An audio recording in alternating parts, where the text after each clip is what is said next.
Hi guys, and welcome to another episode of The Martial View, where today we're going to be looking at 5 tips to keep your Zoom classes fresh and interesting.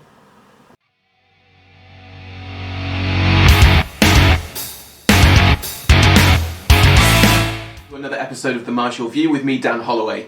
The Martial View is a place for martial arts nerds such as myself to discuss all things martial arts, fitness, training and health related. So if that sounds like something that you might be interested in, make sure that you give us a like and a subscribe, and you'll never miss another post again, and follow us on all of our social media channels. So today we're going to be looking at 5 tips to help your Zoom classes stay active, stay fresh and stay interesting. We've been on Zoom for quite a long time now, a lot longer than people thought we initially would do. It's been nearly a year since we've had to move our physical academies online, and obviously Zoom has been a godsend for many people. And we've been able to keep our online classes going, keep people interested, keep people engaged. However, people are starting to feel a little bit of that Zoom fatigue now because it's just been going on for so long, and obviously nothing replaces the feeling of physical training with one another where we can hit the pads, we can spar, we can go through our drills face to face. However, there are a few things that we can do to keep our classes interesting, fun, and people engaged in them. So here are my 5 top tips that I've done in my academy that's worked really well, so hopefully you'll get something from them. So tip number 1 of my 5 tips of how to keep your Zoom classes fun and interactive is to bring in guest instructors. I've done this for the past few months and it's been amazing, and it's given a different flavour to my academy. During the summer, we ran a 24-hour challenge where we had 18 guest instructors running different styles, running different classes over the whole 24 hours, day and night, bless them. So thank you everyone that was involved in that, and we raised over £2,000 for charity, so that's a definite win for lockdown. But it was also an amazing thing because my students got to have a taste of different martial arts. So some of them did jiu-jitsu, some of them did kickboxing, some of them did some of the World War II combatives with Tommy Moore that we brought in again after because he was so popular. So it gives people a chance to have a different flavour of something. So I would definitely recommend bringing in guest instructors. You, as the instructor, if you bring in a guest instructor, it also gives you a little bit of a break. So it can be quite stressful sometimes trying to run online classes, keep the motivation high, and it can be quite tiring. Bringing in a guest instructor, all you have to do is introduce them and then it's over to them. You can relax, you can enjoy learning again, you can get a good workout in yourself. So it's a good time just to sit back, relax and enjoy learning a new martial art or learning a different concept or principle that whatever the instructor is trying to put across on the Zoom classes. So that's one reason, and then the second reason obviously is it gives your students something fresh and exciting. They've already got lockdown fatigue, they've already got Zoom fatigue. The last thing that you want is for them to get your face fatigue as well, which I think a few of my students have already got, bless them. But they keep training with me, so thank you very much. It mixes it up a little bit, so it allows people to train with a different style, a different people, a different kind of principle that you've been looking at, anything like that. So it just puts a bit of a fresh slant on something, keeps things interesting and keeps people motivated as well. Make an event out of it, give people a few weeks notice, know that a guest instructor's coming, so let everyone know in your Facebook groups, and then yeah, just enjoy it. So my number 1 tip at the moment for keeping your Zoom classes fresh and active is to bring in a guest instructor. My number 2 tip for keeping things fresh and interesting is to bring in props. As we've said, it's been quite a while now, so if every class you're just doing some drills, then doing some fitness, and that's it, and then leaving the Zoom class, things can get boring quite quickly. Look at different areas, bring in props, especially for the kids' classes, and just keep things alive, keep things fun, and use your imagination. For example, we use a pyro sword sometimes in our kids' classes, so they've got to virtually jump over the top of it, duck underneath, move side to side, so bobbing and weaving, or using their footwork, and then they've got to punch the sword as well, so it just keeps things fun, it keeps people motivated, and makes it more of a game. I say the kids like it, but to be fair, some of the adults like it as well, and they like to jump, duck, move side to side, and slash at the camera too. But keep things interesting, use your imagination, and another thing that you can do is maybe to ask the parents to tell their kids to maybe make a prop for class. So say to the kids, make a prop for next week, and then it gives them a job to do during the week and gives the parents a little bit of time off. You can put it as part of their homework if you set them it at the moment. So obviously use props, keep things fun, keep things interesting, and think outside the box a little bit. So that's my number 2 tip. My number 3 tip then is to think about more than just Zoom classes. Are you an instructor that just does the Zoom classes, says goodbye, and then leaves and is never heard from again until the next Zoom class? If you are, that's okay, because obviously you're running Zoom classes, which is awesome, but you're also missing a bit of an opportunity to build your community more.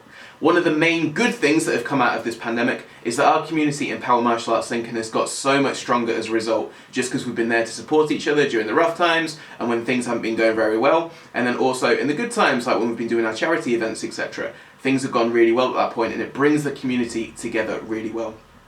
Facebook groups are an awesome way of doing this, and if you have a community members Facebook group, this is a great way to share stuff. Even if it's just funny stuff like bloopers, if you've been doing online courses, or sharing funny memes, sharing funny videos of people messing up workouts, things like that.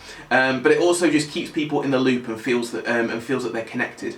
At the moment, it's not a great time, people can't see each other that much, and a sense of community and connection is so important for people's mental health, and then your classes are important for their physical health as well.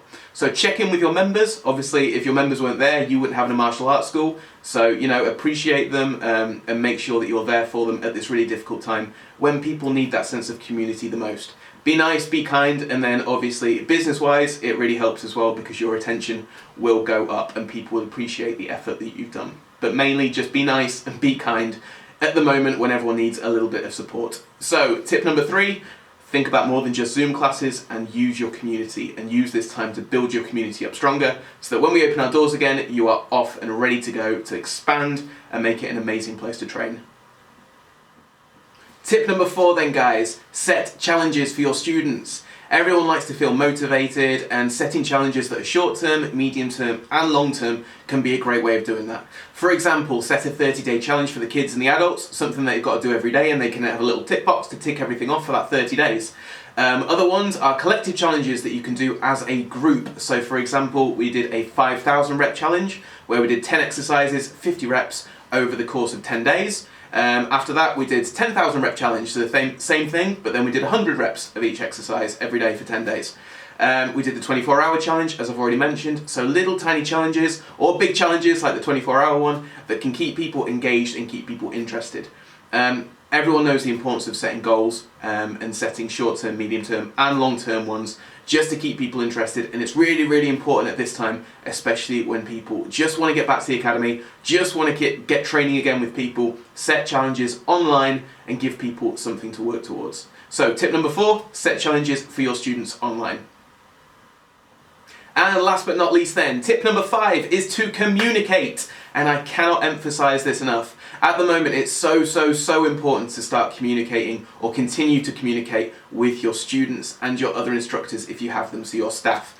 It's such a weird time where people can't see each other face to face and you can't have that usual social interaction that we all thrive upon. So we've got to make the best of it and we've got to go online.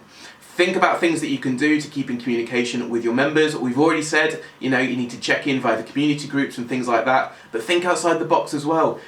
We do quiz nights every couple of weeks where we kind of say to the parents, put the kids to bed, crack open a bottle of wine, crack open a few beers, etc., and we'll do an online quiz. This can be a good social way of doing it so people feel like they're back in a pub, even if it's just online and there's a bit of banter flying around, and it gives people something to do. It's so important to communicate with your members at the moment, guys, and it's the most important thing that I can say to keep things fresh and active. And it's just being a nice person. As we've already mentioned, people sometimes are on their own, and maybe they haven't got a good support network at the moment because they're not seeing friends, they're not seeing family as much as they would like to. So if you haven't seen one of your students online for a couple of weeks, check in, see if they're okay, see if you can do anything, and see if they need any help with anything. Just be a nice person, because obviously it's a good thing to do at the moment, and then obviously in terms of business as well, it means that your students will appreciate you more, and then when the doors are open, they will be referring left, right and centre because you were awesome during this pandemic when everything was going to shit. You were a constant that provided routine, provided support, and provided some physical and mental health. So my tip number 5 is to communicate with your students, and for me this is the most important tip on the list. That's been another episode of The Martial View then, guys, with me, Dan Holloway, on my own today. So the first vlog that I've ever done solo, so please give me some feedback, be kind. Was the audio alright? Was the lighting alright? I'm currently sat in my living room trying to get lighting and stuff like that sorted out, but I don't really know how I'm doing this, so I thought I'd give it a go. I hope you enjoyed it, and I hope that you got a couple of things from the video. If you did, let me know. If you've got any other thoughts about things that people can do to keep their classes fresh, drop them below, give me a comment, go onto our social media groups, and give us some information on that. And obviously just share it. It's a big community, guys. And the martial arts has done awesome. You know, considering that we've had to move everything online, we've opened, we've closed again, I think we're all doing fantastic jobs of keeping our martial arts and our businesses alive. So well done for that. As always, like and subscribe, and if you'd like to appear on one of our interviews or podcasts, just drop me a message. If you've got any topics that you'd like to see, again, drop me a message. And finally, we're doing our 5-minute martial arts feature. So if you'd like to appear on that and have a drill, a skill, a technique, anything that you want to show in 5 minutes or less, film it, send it to me, and I'll upload it. This is especially good for people with online courses at the moment, which is obviously a big thing. So if you want me to, I can then link it to your online course, so it might get some traction for that as well. And it provides me with content, so win-win. So enjoy that then, guys. I hope you got something from this video, the first ever one. Give me some feedback. What do you think? What do you want to see change? What do you want to see stay the same? Do you want to see less of my face, etc.? Anything that you want, I'll try and provide it. And then we'll be back for some more interviews and podcasts soon.